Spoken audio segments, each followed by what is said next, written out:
सासू माँ बस अब और दखलंदाजी नहीं। क्या बात है, आप क्या सोच रहे हैं? ऑफिस में सब कुछ ठीक तो चल रहा है? घर की परेशानी मैं आपको बताती नहीं, फिर आपके माथे पर ये परेशानी की लकीरें क्यों? रोशनी अपने पति दीपक से बोली। रोशनी, अब तुमसे क्या छुपाना। पापा की मृत्यु के बाद माँ वहाँ गांव में अकेली हो गई है।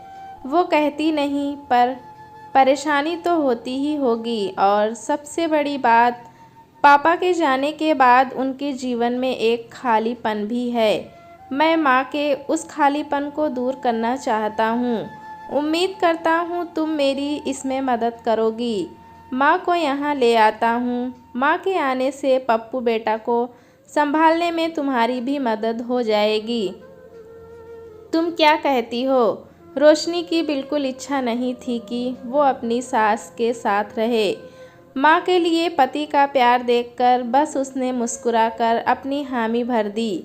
आखिर करती भी क्या? विरोध करती तो पति की नज़र में वो खराब बनती, जो वो बनना नहीं चाहती थी। अगले हफ्ते दीपक छुट्टी लेकर गांव से अपनी माँ कमला जी को घर ले आया। घर आते ही दीपक माँ से बोला, माँ, ये अब सिर्फ हमारा घर नहीं बल्कि आपका भी घर है, और इस घर पर हमसे पहले आपका अधिकार है। ये सुनकर कमला जी अपने बेटे पर गर्व महसूस कर रही थी। वहीं रसोई में रोशनी क्रोध में जल रही थी। कमला जी काम में बहुत निपुण थी। उन्होंने आते ही रसोई का काम संभाल लिया, जिससे रोशनी को बहुत मदद मिलने लगी। बच्चे और घर के चक्कर में रोशनी अपने मायके भी नहीं जा पाती थी, जो कि उसी शहर में था। इधर माँ दीपक के पसंद का खाना बनाकर उसे खिलाती। ये सब देखकर रोशनी खुश भी होती और नाराज़ भी होती। एक दिन रोशनी को मौका मिला। उसने दीपक से कहा, आपके खाने पीने के चक्कर में मैं मायके नहीं जा पाती थी। अब तो मम्मी जी आ गई हैं, तो मैं कुछ रोज़ के लिए अपनी माँ से मिल आती हूँ। और वो अपने बेटे को लेकर अपने मायके चली गई। रोशनी की माँ प्रमिला जी बोली, बेटा रोशनी, ये तुमने अच्छा किया कि तुम यहाँ आ गई। कम से कम तुम्हारी सास के आने से कुछ तो फ़ायदा हुआ, वरना तो तुम्हें हमारे पास आने का मौका ही नहीं मिलता था। माँ, वो सब तो ठीक है, लेकिन आपका दामाद बिल्कुल श्रवण कुमार बन गया है। माँ के आने के बाद मानो पत्नी पर से ध्यान ही हट गया हो। बेटा रोशनी, दामाद जी तो बहुत भोले हैं, पर अपनी सास को सीधा मत समझना।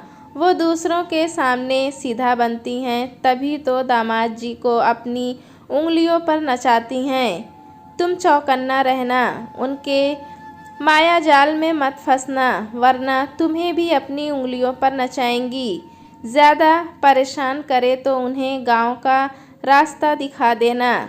जब प्रमिला जी ये अनमोल ज्ञान बेटी को दे रही थी, तो रोशनी के पिता बोले, बेटी, मायके आई नहीं कि तुम इसे घर तोड़ने की बात कर रही हो। बेटा रोशनी, तुम माँ की बातों में आकर अपने ही पैरों पर कुल्हाड़ी मत मारना। प्रमिला जी ने पति को बाहर जाने को कह दिया और वो भी चुपचाप वहाँ से चले गए। रोशनी का मायके आना जाना लगा रहता। कुछ रोज बाद दीपक का जन्मदिन आया। रोशनी फिर मायके में थी और दीपक उसे मायके लेने गया। उस रोज़ कमला जी की तबीयत कुछ ठीक नहीं लग रही थी, फिर भी वो अपने बेटे के लिए केक और उसके पसंद के खाने की चीज़ें बना रही थी, जैसे पहले बनाया करती थी, और उसकी एक मुस्कुराहट पर अपनी सारी थकान भूल जाती थी। उनकी तबीयत ठीक नहीं थी, फिर भी वो लगी थी। आखिर इतने सालों बाद बेटे के जन्मदिन पर वो उसके साथ जो थी। सभी चीज़ों की तैयारी कर कमला जी मन ही मन खुश हो रही थी कि बेटा पुराने दिनों को याद करके खुश हो जाएगा। 1 घंटे बाद जब वो आया तो पूरे घर के खाने की खुशबू आ रही थी। कमला जी ने फटाफट खाने की सारी चीज़ें टेबल पर लगाई और रसोई से केक लाकर दीपक को बोली, जन्मदिन की ढेर सारी बधाई हो बेटा, ईश्वर तुम्हें मेरी उम्र दे दे। दीपक ने केक काटा। कमला जी ने दीपक को केक खिलाया और खाने की तरफ जैसे ही इशारा की रोशनी बोली, मम्मी जी, इतना खाना बनाने से पहले एक बार पूछ तो लेती, हम तो बाहर से इनका बर्थडे सेलिब्रेट करके आए हैं। कमला जी हैरानी से बेटे की तरफ देखने लगी।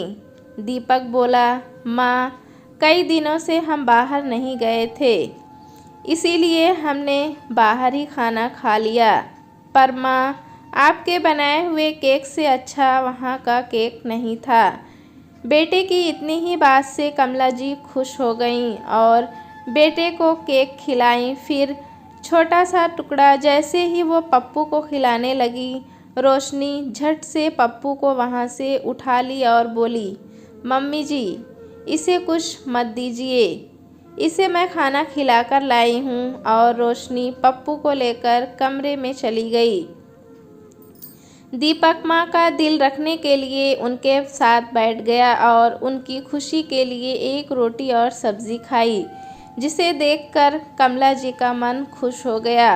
वहीं दूसरी तरफ रोशनी गुस्से में तप रही थी। खाना खाकर दीपक कमरे में गया तो रोशनी मानो बंदूक लेकर ही बैठी थी। उसने कहा, मुझे समझ में नहीं आ रहा, जब तुम खाना पहले ही खा चुके थे तो यहाँ खाने की क्या ज़रूरत थी। अरे, माँ ने प्यार से बनाया था, इसीलिए एक रोटी खा लिया। अच्छा जी, तो यही नियम हर जगह क्यों नहीं लागू करते हो? याद है पिछली बार जब आप मेरे मायके मुझे छोड़ने गए थे, मेरी माँ ने आपके लिए कितना कुछ बनवाया था। आपने क्या कहा था, मेरा पेट भरा हुआ है, और आज भरे हुए पेट में अपनी माँ के बने खाने के लिए जगह बना ली। वहाँ भी अगर जगह बना लेते तो क्या इज्जत घट जाती। दीपक रोशनी पर भड़क उठा, तुम हर बात को गलत मोड़ क्यों देती हो? तुम भूल रही हो कि मेरी माँ ने खुद अपने हाथों से खाना बनाया और वहाँ तुम्हारी माँ ने नौकरों से खाना बनवाया था।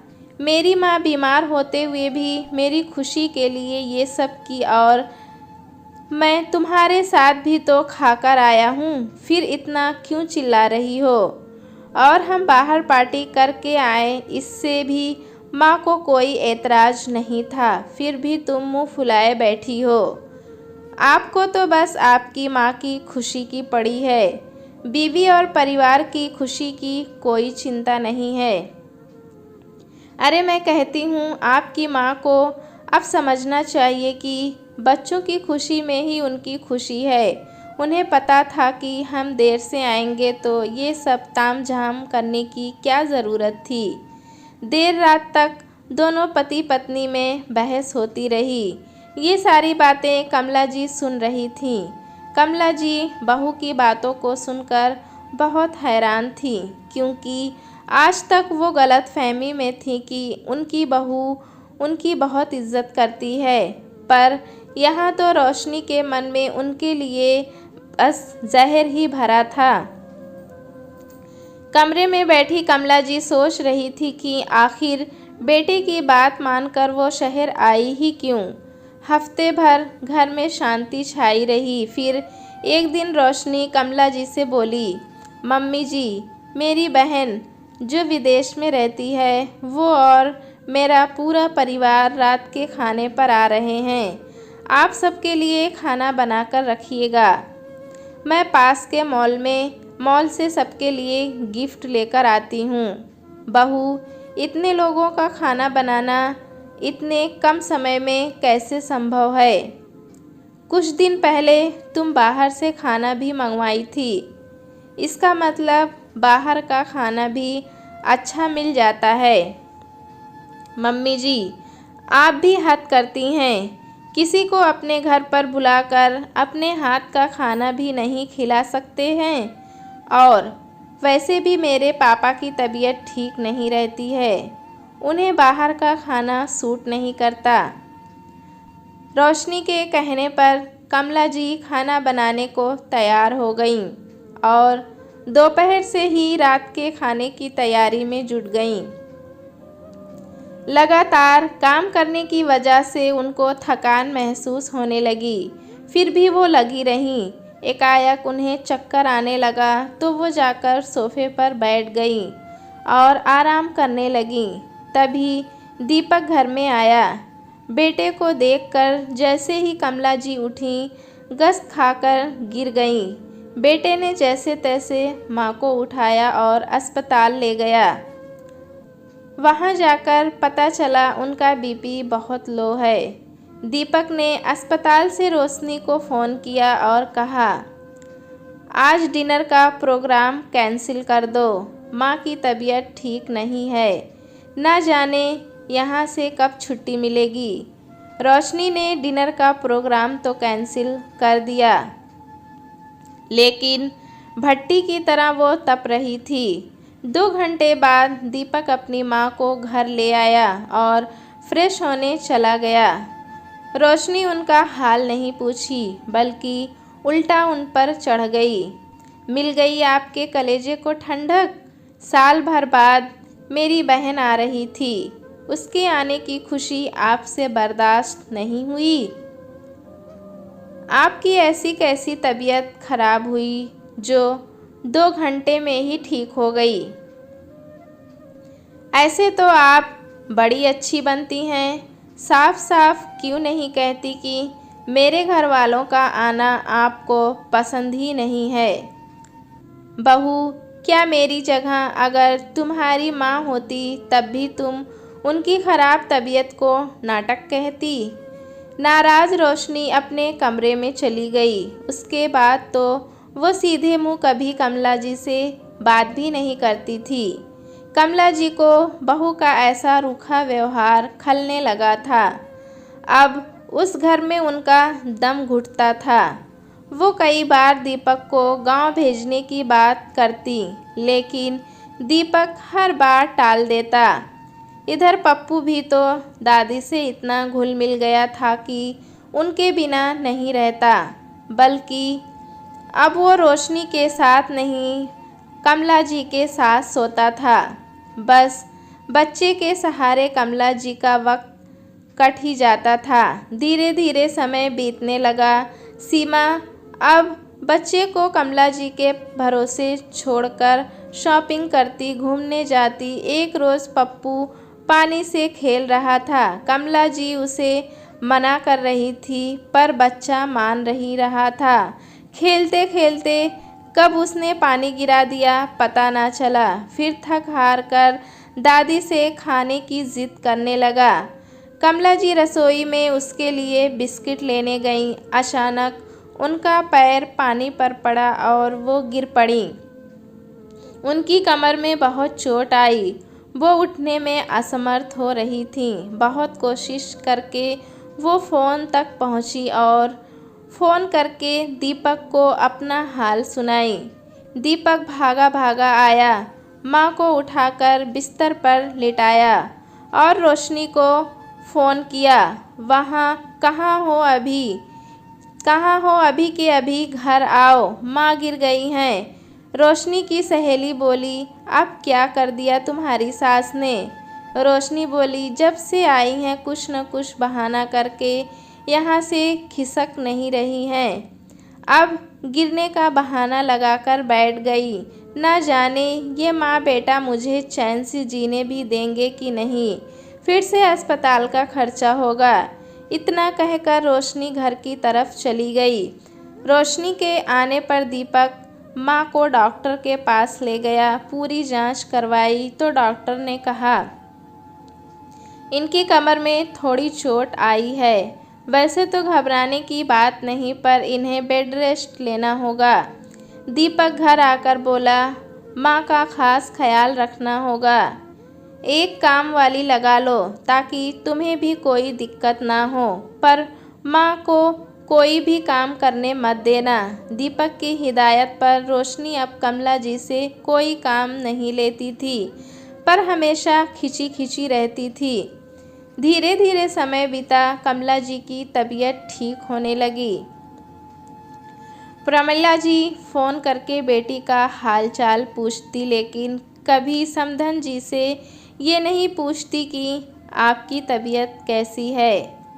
ये बात दीपक से छुपी हुई नहीं थी, पर घर की शांति के लिए वो कुछ नहीं कहता था। अब कमला जी पूरी तरह स्वस्थ हो गई थी और गांव जाने की ज़िद करती थी। दीपक बोला, माँ, अब यही आपका घर है। अगर हमारे गैर हाजिरी में आपको वहाँ कुछ हो जाता तो बताइए, कौन ख्याल रखता। माँ बेटे का प्यार देखकर रोशनी को फिर गुस्सा आने लगा। एक रोज़ दीपक की छुट्टी थी। रोशनी को किटी पार्टी में जाना था तो पप्पू उसके पास खेल रहा था। रोशनी सोची कहीं बेटे की वजह से उसकी पार्टी ख़राब ना हो जाए, इसीलिए उसने अपना फ़ोन ऑन करके बेटे को दे दिया और तैयार होने लगी। रोशनी को देरी होने लगी तो जल्दीबाजी में वो अपना फ़ोन बेटे के पास ही छोड़कर निकल गई। वीडियो देखते देखते पप्पू सो गया। दीपक को हैरानी हुई, क्योंकि रोशनी अपना फ़ोन उसे छूने तक नहीं देती थी। दीपक की जिज्ञासा बढ़ी और वो रोशनी का फ़ोन लेकर कमरे में चला गया। जैसे ही उसने फ़ोन का व्हाट्सएप खोला, उसमें उसकी सास के कई वॉइस मैसेज आने लगे। दीपक ने उसे खोला तो उसकी सास की आवाज़ आई, बेटा, तेरी सास कब जाएगी? उनके रहते तो हम भी वहाँ नहीं आ पाते, और ना ही तुम हमारे पास आकर रहती हो। ना जाने ये बीमारी कब तुम्हारे घर से जाएगी। मैं तो कहती हूँ उन्हें अब चलता करो, और दामाद बाबू अगर रोकें तो उन्हें कहना कि मैं मायके चली जाऊँगी। औरत की ये धमकी पतियों को कमज़ोर कर देती है। मेरी बात मानो, एक बार कहकर देखो। दीपक को अपने कान पर भरोसा नहीं हो रहा था। उनके मन में उसकी माँ के लिए इतना जहर भरा है। दीपक की जिज्ञासा बढ़ी। उसने पुराने मैसेजों को पढ़ना शुरू किया तो उसके पैरों के तले से ज़मीन खिसक गई, क्योंकि उसकी पत्नी ने अपनी माँ को पहले जो कुछ लिखा था उसे पढ़कर वो हैरान था कि उसकी पत्नी उसकी माँ को बोझ समझती है, और अपनी माँ के कहने पर वो कमला जी से सीधे मुंह बात नहीं कर रही थी। ये सब सोचकर दीपक का गुस्सा 7वें आसमान पर पहुंच गया और वो रोशनी के घर लौटने का इंतज़ार करने लगा। कमला जी पप्पू को कमरे में सुलाने आई तो बेटे के तमतमाते चेहरे को देखकर कारण पूछी। दीपक ने माँ से कुछ नहीं छुपाया और सब कुछ बता दिया। बेटा, तुम्हें मेरी कसम, बहू से कुछ मत कहना। मैं तो कब से कह रही हूँ मुझे गांव भेज दो। मेरे जाने के बाद सब कुछ ठीक हो जाएगा। तुम्हारी गृहस्थी मेरी वजह से परेशान हो, ये मुझे बिल्कुल मंजूर नहीं है। तभी रोशनी घर लौट कर आई और बोली, आप सब मेरे कमरे में क्या कर रहे हैं? दीपक मुस्कुराता हुआ उसका फ़ोन उसके हाथ में दिया। एक पल को रोशनी डर गई कि कहीं पोल तो नहीं खुल गई। दीपक ने जब कुछ नहीं कहा तो वो निश्चिंत हो गई। अगली सुबह रविवार था। दीपक बोला, रोशनी, चलो तुम्हारे मायके चलते हैं। ये सुनकर रोशनी खुश हो गई। बेटे को फटाफट तैयार की और बिना नाश्ता किए ही मायके जाने के लिए तैयार हो गई। अचानक आई हुई बेटी दामाद को देखकर रोशनी के पिता बोले, अरे वाह, आज तो दामाद बाबू ने हमें सरप्राइज़ कर दिया। आइए आइए, अरे इनके लिए चाय नाश्ते की व्यवस्था करो। दीपक बोला, नहीं नहीं, मुझे बिल्कुल भूख नहीं है। मैं तो बस आपको आपकी अमानत लौटाने आया था। ये बात सुनकर सबके साथ रोशनी भी हैरान हो गई। ससुर जी बोले, कौन सी अमानत? दीपक बोला, 4 साल पहले जो आपने बेटी मुझे अमानत के तौर पर दी थी, मैं उसे लौटाने आया हूँ। रोशनी गुस्से में बोली, मुझे ऐसा मजाक बिल्कुल पसंद नहीं है। आपकी हिम्मत कैसे हुई मेरे पापा से ऐसे बात करने की? ससुर जी बोले, बेटा साफ साफ बताओ बात क्या है? दीपक बोला, बेहतर होगा आप ये बात अपनी पत्नी और बेटी से पूछें, क्योंकि अब मेरे घर में आपकी बेटी के लिए कोई जगह नहीं है।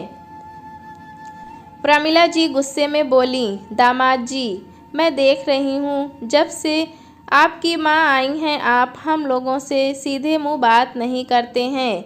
आखिर आपकी समस्या क्या है बताएंगे? समस्या तो आप हैं सासू माँ, जो आप अपनी बेटी का घर बसने ही नहीं देना चाहती। आपकी करतूत अब मुझसे छुपी नहीं है। प्रमिला जी को लगा कि अब उनकी पोल खुल गई है तो उन्होंने चुप रहना ही बेहतर समझा। रोशनी बोली, तुम्हारी हिम्मत कैसे हुई मेरी माँ से इस तरह से बात करने की? क्यों तुम मेरी माँ के साथ बुरा व्यवहार कर सकती हो और मैं तुम्हारी माँ से कुछ कह भी नहीं सकता? मैंने कब तुम्हारी माँ के साथ बुरा व्यवहार किया है और इस सब में मेरी माँ बीच में कहाँ से आई? ससुर जी, आज दूध का दूध और पानी का पानी आपके सामने हो जाएगा। कहिए अपनी बेटी से अपना फ़ोन खोले और अपनी माँ से की हुई बातचीत आपको बताए। ये सुनकर रोशनी हड़बड़ा गई और अपना फ़ोन छुपाने लगी। जब पिता ने चिल्लाकर बेटी से कहा तब उसने फ़ोन खोलकर दिया। सारी बात जब सबके सामने आई तो दीपक ससुर से बोला, ससुर जी, सासू माँ यहाँ से बैठे बैठे मेरे घर पर कंट्रोल कर रही हैं। ये कहाँ तक सही है? अरे अगर बेटी के बिना मन नहीं लगता तो रखो उसे मायके में, पर मेरे घर में तो शांति रहने दीजिए। यही काम अगर आपका बेटा और बहू आपके साथ करे तो आपको कैसा लगेगा? उस समय तो आप अपनी बहू पर इल्ज़ाम लगाएंगी। अरे अपनी बेटी अच्छी लगती है और दूसरे की माँ और बेटी आपको बुरी लगती हैं। प्रमिला जी कुछ कहती उससे पहले ही रोशनी के पिता ने उन्हें ज़ोरदार थप्पड़ मारा और बोले, मैं सोचता था उम्र होने पर तुम संभल जाओगी, पर नहीं, तुम कभी नहीं सुधर सकती। अपनी बेटी के घर गृहस्थी को बर्बाद करने पर तुली हो। यही कारण है कि हमारा बेटा और बहू हमारे साथ नहीं रहते।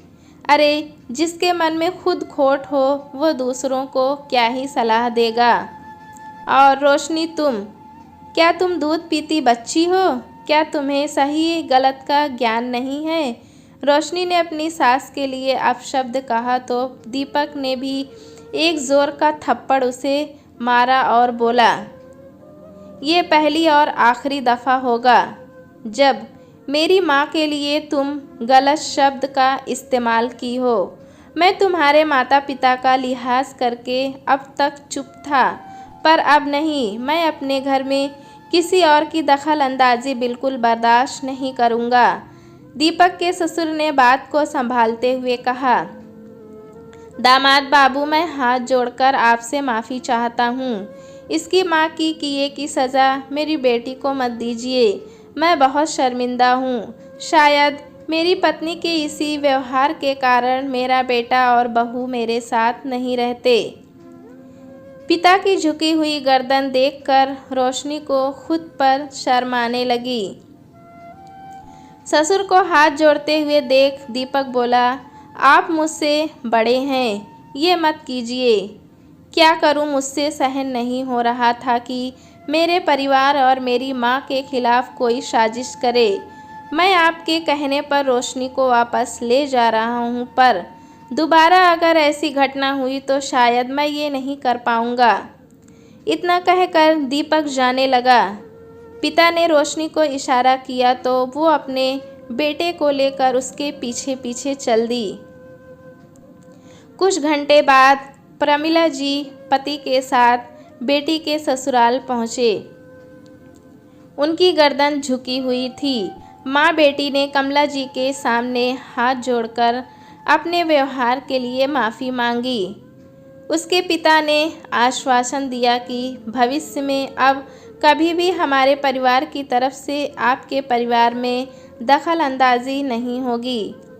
कमला जी ने अपना दिल बड़ा किया और अपनी समधन और बहू को माफ़ कर दिया। अब रोशनी त्योहारों पर ही अपने मायके जाती थी। कमला जी को उनके घर में मान और सम्मान के साथ प्यार भी मिलने लगा। दोस्तों, कहानी कैसी लगी हमें कमेंट में ज़रूर बताएं। चैनल पे नए हैं तो एक लाइक और सब्सक्राइब करना ना भूलें।